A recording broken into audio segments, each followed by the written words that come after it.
कर्म फल जैसी करनी वैसी भरनी। बेटा बनकर, बेटी बनकर, दामाद बनकर और बहू बनकर कौन आता है जिसका तुम्हारे साथ कर्मों का लेना देना होता है। लेना देना नहीं होगा तो नहीं आएगा। एक फौजी था, उसकी माँ नहीं, बाप नहीं, शादी नहीं, बच्चे नहीं, भाई नहीं, बहन नहीं, अकेला ही कमा कमा के फौज में जमा करता जा रहा था। तो थोड़े दिन में एक सेठ जी जो फौज में माल सप्लाई करते थे, उनसे उनका परिचय हो गया और दोस्ती हो गई। सेठ जी ने कहा, जो तुम्हारे पास पैसा है वो उतने की उतने ही पड़ा है, तुम मुझे दे दो, मैं कारोबार में लगा दूं तो पैसे से पैसा बढ़ जाएगा, इसलिए तुम दे दो। फौजी ने सेठ जी का पैसा दे दिया। सेठ जी ने कारोबार में लगा दिया। कारोबार उनका चमक गया, खूब कमाई होने लगी, कारोबार बढ़ गया। थोड़े ही दिन में लड़ाई लग गई। लड़ाई में फौजी घोड़ी पर चढ़कर लड़ने गया। घोड़ी इतनी बदतमीज थी कि जितनी जोर जोर से लगाम खींचे उतनी ही तेज भागे। खींचते खींचते उसके गलफर तक कट गए, लेकिन वो दौड़कर दुश्मनों के गोल में जाकर खड़ी हो गई। दुश्मनों ने वार किया, फौजी भी मर गया, घोड़ी भी मर गई। अब सेठ जी को मालूम हुआ कि फौजी मर गया तो सेठ जी बहुत खुश हुए कि उसका कोई वारिस तो है नहीं, अब ये पैसा देना किसको। अब मेरे पास पैसा भी हो गया, कारोबार भी चमक गया, लेने वाला भी नहीं रहा। तो सेठ जी बहुत खुश हुए। तब तक कुछ ही दिन के बाद सेठ जी के घर में लड़का पैदा हो गया। अब सेठ जी और खुश कि भगवान की बड़ी दया है, खूब पैसा भी हो गया, कारोबार भी हो गया, लड़का भी हो गया, लेने वाला भी मर गया। सेठ जी बहुत खुश हुए। वो लड़का होशियार था, पढ़ने में समझदार था। सेठ जी ने उसे पढ़ाया लिखाया। जब वो पढ़ लिख कर बड़ा हो गया तो सोचा कि अब ये कारोबार संभाल लेगा, चलो अब इसकी शादी कर दे। शादी करते ही घर में आ गई बहू रानी, दुल्हन आ गई। अब उसने सोचा कि चलो बच्चे की शादी हो गई, अब कारोबार संभालेगा। लेकिन कुछ दिन में बच्चे की तबीयत खराब हो गई। अब सेठ जी डॉक्टर के पास, हकीम के पास, वैद्य के पास दौड़ रहे हैं। वैद्य जी जो दे रहे हैं, दवा खिला रहे हैं और दवा असर नहीं कर रही। बीमारी बढ़ती ही जा रही, पैसा बर्बाद हो रहा है और बीमारी बढ़ती ही जा रही है। रोग कट नहीं रहा, पैसा खूब लग रहा।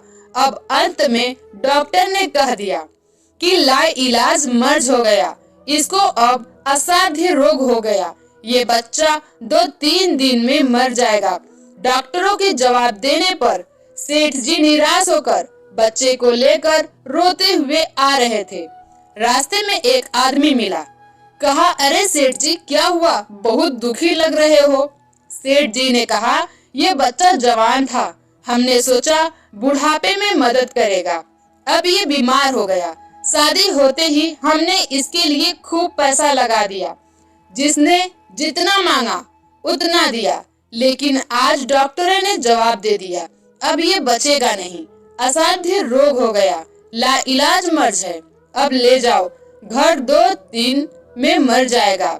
आदमी ने कहा, अरे सेठ जी तुम क्यों दिल छोटा कर रहे हो, मेरे पड़ोस में वैद्य जी दवा देते हैं, 2 आने की पुड़िया खाकर मुर्दा भी उठकर खड़ा हो जाता है, जल्दी से तुम वैद्य जी की दवा ले आओ। सेठ जी दौड़कर गए, 2 आने की पुड़िया ले आए और पैसा दे दिया। पुड़िया ले आए, बच्चे को खिलाई, बच्चा पुड़िया खाते ही मर गया। बच्चा मर गया। अब सेठ जी रो रहे हैं, सेठानी भी रो रही है और घर में बहुरानी और पूरा गांव भी रो रहा। गांव में शोर मच गया कि बहुरानी सेठ की कमर जवानी में टूट गई। सब लोग रो रहे हैं। तब तक एक महात्मा जी आ गए। उन्होंने कहा, भाई क्यों रोना धोना। लोग बोले, इस सेठ का एक ही जवान लड़का था, वो भी मर गया, इसलिए सब लोग रो रहे हैं, सब दुखी हो रहे हैं। महात्मा बोले, सेठ जी रोना क्यों। सेठ महात्मा, जिसका जवान बेटा मर जाए वो रोएगा नहीं तो क्या करेगा। महात्मा, तो आपको क्यों रोना?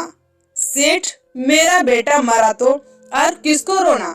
महात्मा, और उस दिन तो आप बड़े खुश थे। सेठ, किस दिन? महात्मा, फौजी ने जिस दिन पैसा दिया था। सेठ, हाँ, कारोबार के लिए पैसा मिला था तो खुशी तो थी। महात्मा, और उस दिन तो आपकी खुशी का ठिकाना ही नहीं था। सेठ, किस दिन? महात्मा, अरे जिस दिन फौजी मर गया, सोचा कि अब तो पैसा भी नहीं देना पड़ेगा, माल बहुत हो गया, कारोबार खूब चमक गया, अब देना भी नहीं पड़ेगा, बहुत खुश थे। सेठ, हाँ महाराज, खुश तो था।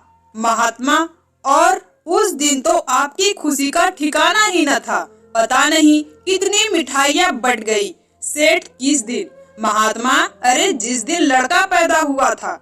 सेठ, महाराज, लड़का पैदा होता है तो सब खुश होते हैं, मैं भी हो गया तो क्या बात। महात्मा, उस दिन तो खुशी से आपके पैर जमीन पर नहीं पड़ते थे। सेठ, किस दिन?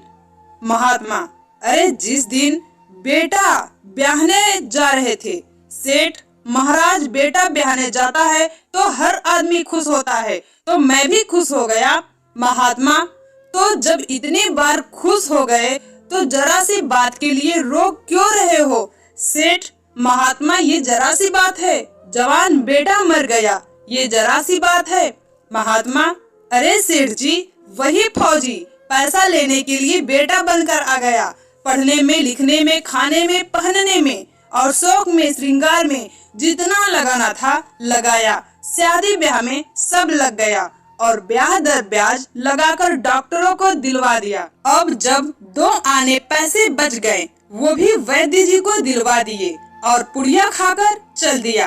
अब कर्मों का लेना देना पूरा हुआ। सेठ जी ने कहा, हमारे साथ तो कर्मों का लेन देन था, चलो हमारे साथ तो जो हुआ सो हुआ, लेकिन वो जवान बहू रानी घर में रो रही है, जवानी में उसको धोखा देकर विधवा बनाकर चल गया, उसका क्या जुर्म था कि उसके साथ ऐसा गुनाह किया? महात्मा बोले, यह वही घोड़ी है जिसने जवानी में उसको धोखा दिया, इसने भी जवानी में उसको दे दिया। वैद्य शास्त्र व पुराणों के साथ साथ सभी साधु संतों का कहना है कि यह संसार कर्मों का लेखा जोखा है, इसमें जो जीव चैतन्य है वो समझदारी से भव सागर पार हो जाएगा। तो दोस्तों, ऐसे ही कहानियाँ सुनने के लिए हमारे चैनल को जरूर सब्सक्राइब करें और बेल आइकन को प्रेस करें। धन्यवाद।